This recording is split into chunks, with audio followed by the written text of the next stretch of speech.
Ce qui me semblait intéressant dans Demain les chats, c'était de projeter mon esprit dans celui d'un chat pour comprendre comment il nous voit.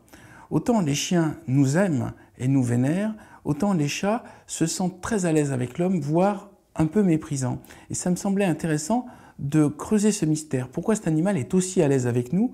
Pourquoi il se permet de nous snober? Pourquoi il se permet par moments de nous juger? Le fait de prendre comme narrateur un chat s'est avéré extrêmement amusant à l'écriture. Chaque fois que j'essayais de me projeter pour comprendre comment fonctionnait le chat, je tombais sur un univers de mystères et de secrets extraordinaires. Pourquoi les chats ont par exemple un moment de folie où ils se mettent à courir partout? Pourquoi les chats peuvent prendre du plaisir à jouer avec des animaux sans les manger? Pourquoi les chats ont même une sexualité aussi étrange? Et quelque part, en écrivant dans la peau d'un chat, je me suis aperçu que ces animaux étaient comme des extraterrestres. Déjà, le chat perçoit beaucoup plus de choses que l'être humain. Grâce à ses moustaches, il perçoit toutes les vibrations qu'il y a autour de lui, il perçoit des sons que nous ne percevons pas, et il voit dans le noir. Déjà, tous ces éléments montrent qu'ils ont une perception du monde beaucoup plus subtile.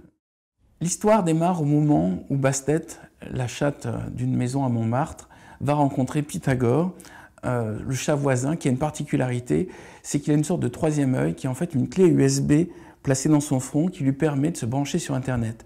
Et autant Bastet se demande qu'est-ce qui motive les êtres humains et pourquoi ils se comportent comme ça, autant Pythagore, lui, a accès à ces informations, lui connaît l'histoire du rapport entre les hommes et les chats depuis les origines.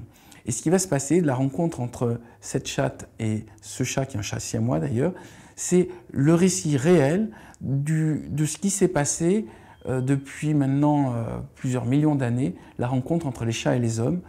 Alors Demain les chats, c'est surtout un roman sur la communication. C'est en ça peut-être que ça rejoint les fourmis. Les fourmis voulaient communiquer avec les hommes voulaient communiquer avec les fourmis. Là, c'est une chatte dont l'objectif réel et personnel consiste à s'exprimer pour être comprise par les humains. Et je crois que ça peut être intéressant de chercher scientifiquement comment on pourrait interpréter leur ronronnement, comment on pourrait interpréter leur miaulement et trouver une manière de dialoguer avec eux. Je crois que l'espèce humaine est apparue il y a maintenant 3 millions d'années. C'est une espèce relativement jeune. Le fait qu'on soit éternel n'est pas garanti. Dans La planète des singes, Pierre Boulle imaginait que c'était les singes qui prenaient la relève, mais il me semble que les singes sont trop proches de nous.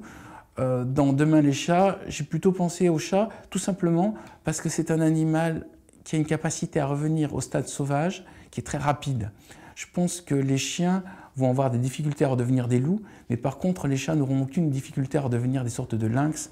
Donc ils sont adaptés aussi bien au monde de la cité et au monde moderne des hommes qu'au monde de la jungle. Et cette bascule leur donne un avantage pour le futur. J'espère que les gens qui ont des chats, lorsqu'ils termineront le livre, regarderont leur chat différemment, peut-être en se mettant un peu plus à leur place et en comprenant que finalement une vie de chat, c'est pas si simple que ça. Et notamment, il y a une chose qui est très frustrante pour un chat, c'est de ne pas pouvoir ouvrir et fermer les portes. Et ça énerve beaucoup mon héroïne Bastet. Elle se dit « Je rêverais pouvoir tourner les poignets et ne pas pouvoir être coincé dans une pièce ».